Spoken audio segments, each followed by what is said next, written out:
নমস্কার বন্ধুরা, আমি বর্তিকা। তোমরা দেখছো বর্তিকা রান্নাঘর। আজ তৈরি করব মশলা চিকেন, তাহলে তোমরা দেখতে থাকো।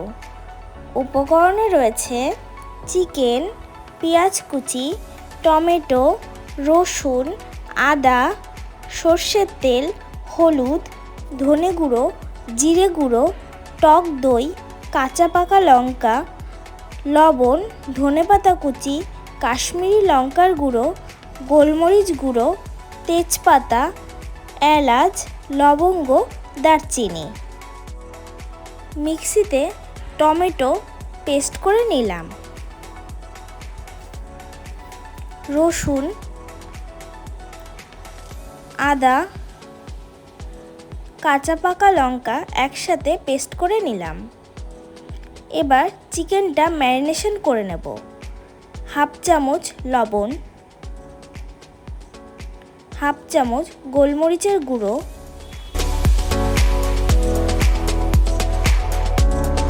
হাফ টিস্পুন পরিমাণ হলুদ,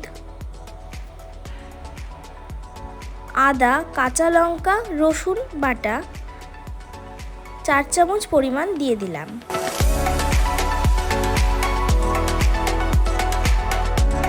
দুই চামচ পরিমাণ টক দই, সর্ষের তেল দিয়ে চিকেনটা ভালো করে মাখিয়ে নেব।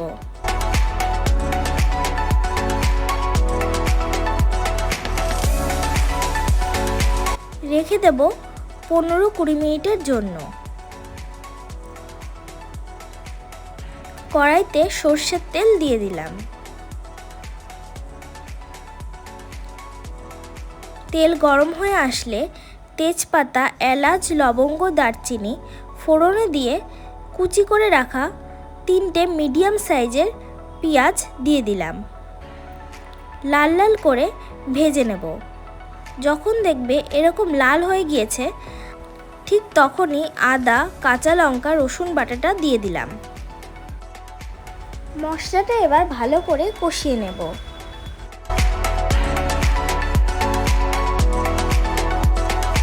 হাফ টিস্পুন হলুদ, হাফ টিস্পুন ধনে গুঁড়ো, জিরে গুঁড়ো, হাফ টিস্পুন কাশ্মীরি লঙ্কার গুঁড়ো দিয়ে মশলাটা ভালো করে কষিয়ে নেব।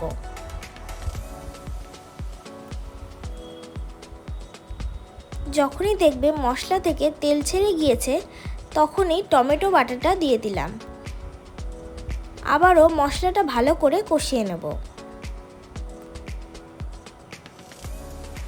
চিকেনটা 20 মিনিট ম্যারিনেশন করা হয়ে গিয়েছে, এবার দিয়ে দিলাম।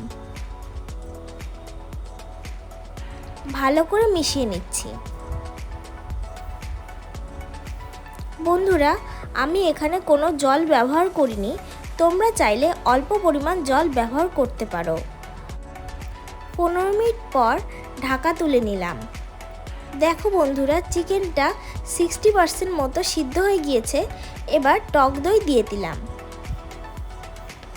ভালো করে মিশিয়ে নিচ্ছি।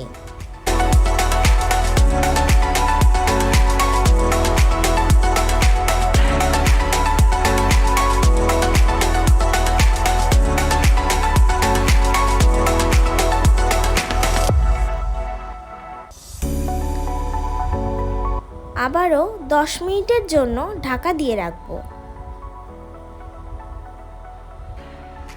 10 মিনিট পর চিকেনটা খুব ভালো করে সিদ্ধ হয়ে গিয়েছে।